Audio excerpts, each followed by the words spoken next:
Good morning, beautiful souls. Happy Friday. It's a sunny one. We've got sunshine in the UK. It's been very beautiful the last few days. And this is what we've kind of been waiting for. It's very commonplace in Britain for the residents to be talking about the weather, because most of the time it's pretty dismal. And when the sun comes out, it's too hot. So yeah, we've been waiting for this. The hotter the better as far as I'm concerned. And spring has sprung. The energies this morning are very sparkly. I've noticed a few comments on social media about a sun flare. I mean, the sun has been speaking very loudly for a considerable period of time now. The photonic radiation, the way the energy moves out, and in many cases these sunspots, these are directly focused towards us here on planet Earth. And quite often we just think that this is an anomaly, it's just part of what the cosmos is doing. But in actual fact, these waves of sun radiation are the trigger points for our ascension process. These are the things that get our DNA firing, responding, receiving the messages. It's like having an iOS update come into your phone, and then you put the details in and the whole lot begins to download. So this has been happening on rinse and repeat for us for a considerable period of time. And I wrote my newsletter, albeit nearly 10 days late the other day, because I've needed to take some time out, which just very quickly I'll point out that there's not going to be any kind of numbers or weeks attributed to these updates now on a Friday. They're going to be a little more sporadic than they were previously. This leaves me time to regenerate, to focus on the projects that I need to focus upon, find out exactly where this ascension pathway is heading, what we need to be doing, and more importantly, using my time very wisely to bring through what is being presented to us at the moment. Because if you take it as a collective bundle, it can be very confusing. We've got the sun flares, we've got the astrological alignments, we've got the I think it's a Pluto retrograde at the moment, where we kind of dip back into the Capricornian energies for a few months of the years and kind of see the austerity rising from the 3D matrix again, and all of this fun stuff, which has the capacity to truly put light workers into a state of overwhelm. There's no doubt about it. You have the energies, you have the information, you have the revelations of the third eye, you have the people around you and their processes, the level of input. It's all about input. It's about what we're receiving and how we perceive it, how we analyze it, how we break it down. And that's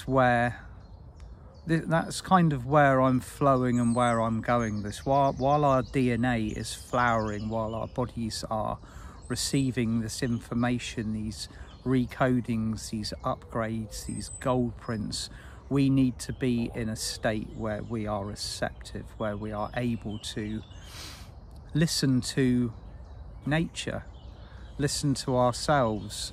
And on Monday I spoke about the energy of Wunjo, joy. Have you, this is a question I asked myself many times recently. At what point do we allow ourselves to experience true joy on this pathway? When do we sit down and say, do you know what? I'm actually really loving this experience. I'm loving my choices. I'm loving my incarnation. I'm loving where I am. I'm loving all of these energies that I have to process. I'm loving the shadow work that I have to kind of like dive in all the icky stuff that we need to look at, that we if there's no ignoring it anymore. I mean, I used to kind of I used to slip and bob away from shadow work as regularly as possible. I thought, well, with the light work that I do, I don't need to do the shadow work. You know, like I've already done it. I've cleared it. I've cleansed it, which is just it was utter nonsense. I hadn't even begun to dip my toes into what needed to be cleared. And in many cases, I'd look at people who deliberately went and sought out the shadow work, and I thought, oof, why? You know, why would you actively go out of your way to make yourself so bloody miserable? And in actual fact, it was the right thing to be doing. But as I've said in previous videos, probably many moons ago, that pattern can become quite addictive. The pattern of being in the shadows, being messy, having that trauma to release, feeling the feelings, diving into, you know, like the muddier part of your Akashic records, bringing all of that stuff up, releasing it. What happens when it all runs out? What happens when you get to a nice kind of neutral spot where you are supposed to step back and just enjoy yourselves? Because that patterning is very common within all of us. We've been trauma programmed. We've been programmed to be highly functional during or under pressure, and that's a lot of what we've been seeing and feeling, particularly for the last 10 years. The change has produced, you know, people that can work on the spot under pressure with all of these different energies coming in. But at some point we've got to draw the line in the sand and say, I'm going to enjoy myself.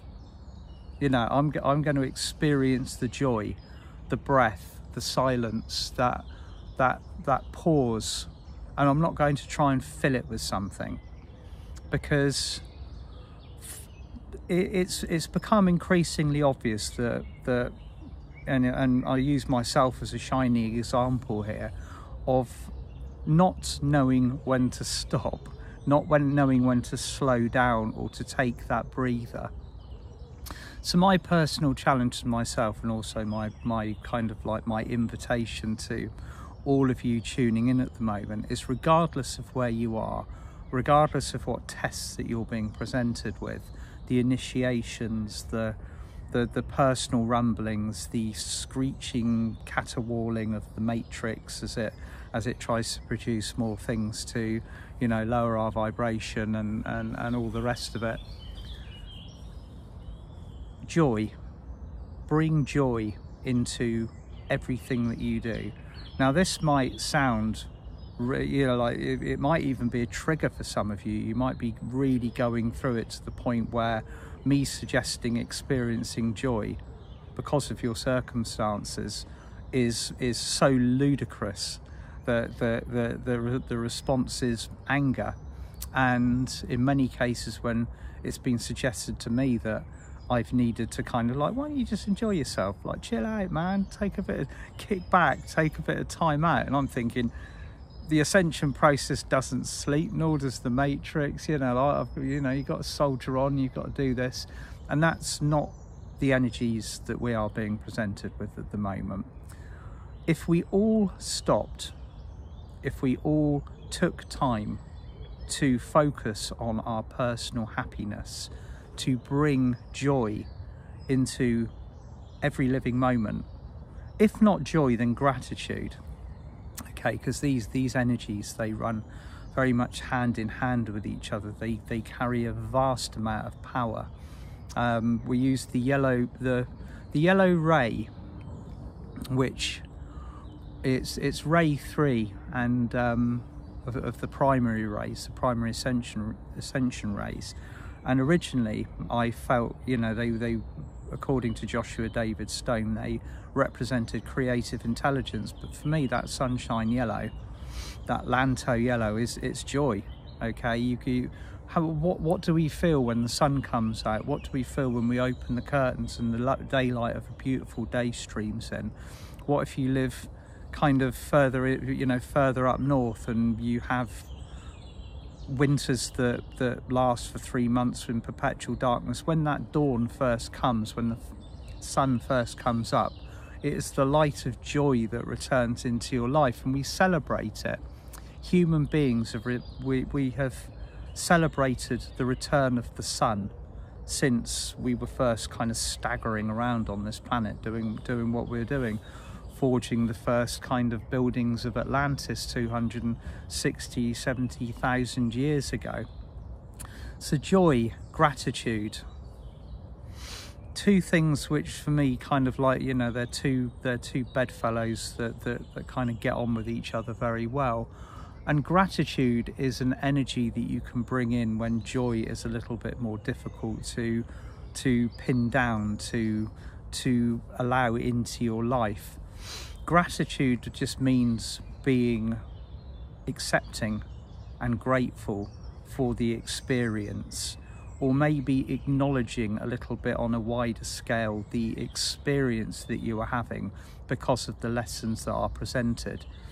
Showing gratitude for that doesn't mean that you are naturally inviting the universe to provide you with more difficulties. It means that you are acknowledging your presence here on this planet. You are showing gratitude to Mother Earth. You are showing gratitude for the teams of light who are around you, supporting you, even if they've stood back to watch you squirm within your test, because that's what they do on a regular basis. That's another story altogether.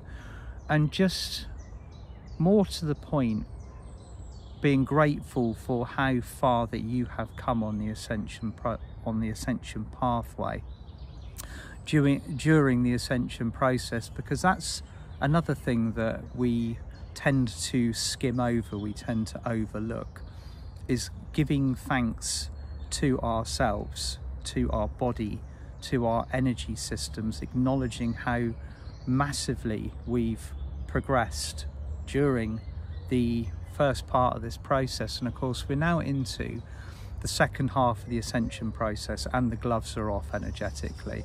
So this is the time to really kind of start to understand and grasp the concepts of fifth dimensional energy. What does living in the fifth dimension involve?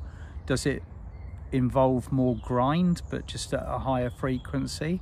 Does it involve the same tests but just formulated in a different and more slightly more cunning way, maybe, by the Intergalactic Council?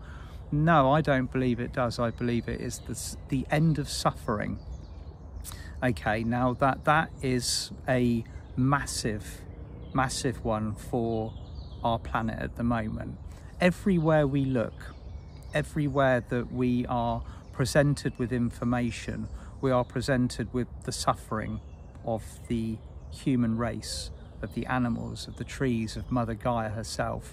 And the end of suffering will occur when we are all collectively in the fifth dimension, when we're all functioning from the heart, because the ingredients that go into the creations that allow us to suffer will not be present anymore, simply because we will not create them. They will not be there as an opportunity.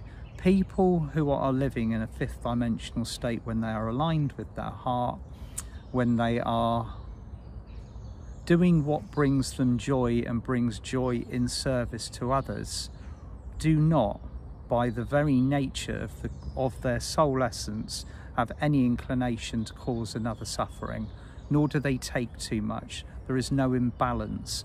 Everything is in a perpetual state of flow, and that is very much where we are being called to look at our own individual processes at the moment. So the individual process is paramount, okay? This is exactly where we are at this present moment in time. 2024 has been touted by myself and others as a year of grand awakening, okay? But the ingredients of this, the kind of the finer points of this grand awakening are very much in the hands of the re-emergence of the divine masculine, and I use that word, you know, like, that's a powerful word, divine masculine. That divine masculine warrior energy is rising on this planet, and it is being used primarily at the moment to step up and protect those that have not got the capacity to protect themselves or to speak for themselves.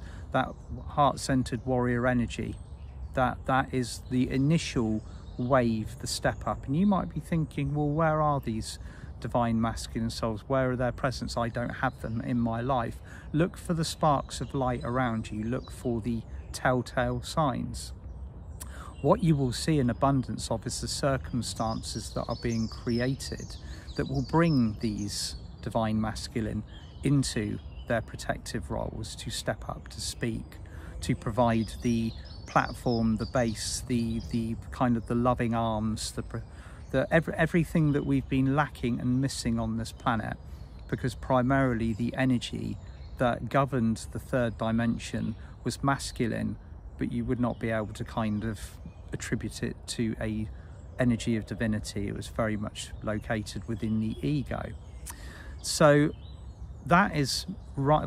This is rising all around us on the planet. If you haven't seen it or you haven't felt for it, start looking for it, because it is here. And the other one is, as I've spoken about previously, is the removal of the veil, the sixth veil of amnesia from the third eye.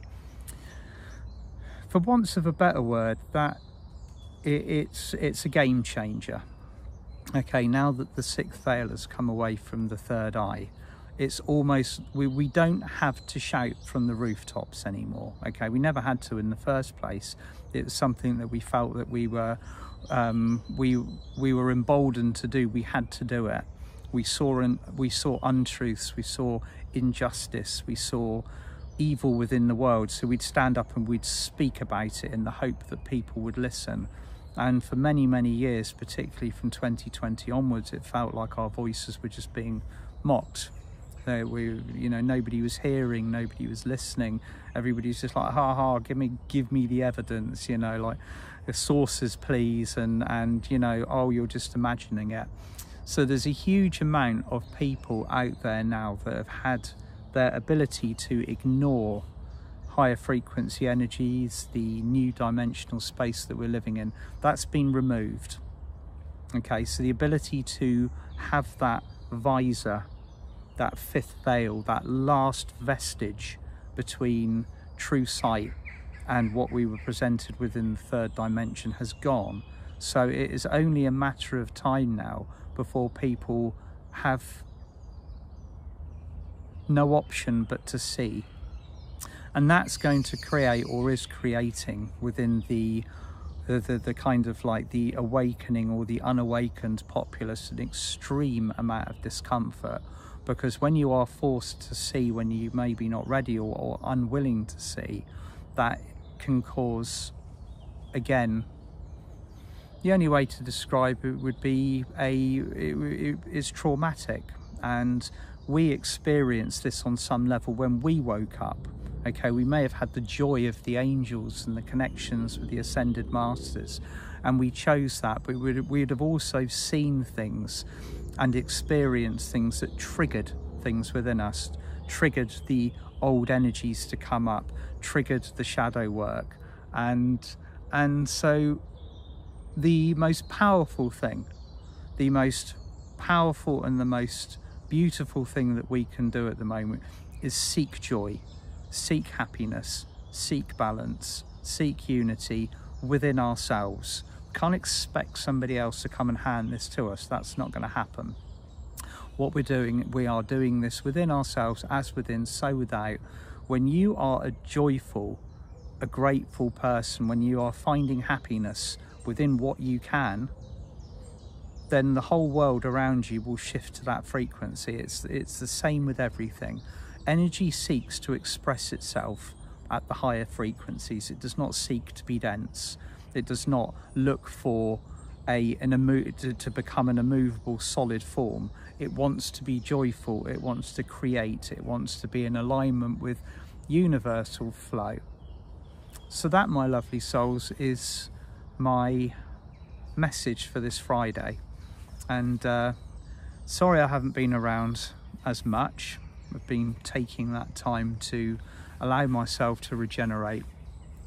And yesterday, excuse me, was a very, very joyful day in my camp, because the Inner Light Forge cards, the energy cards, finally arrived. So those of you that have ordered via the pre-order, these will be getting sent out soon, and we're reloading again. That's unofficial information at the moment, but they will be available. They'll be available again via my website very, very shortly.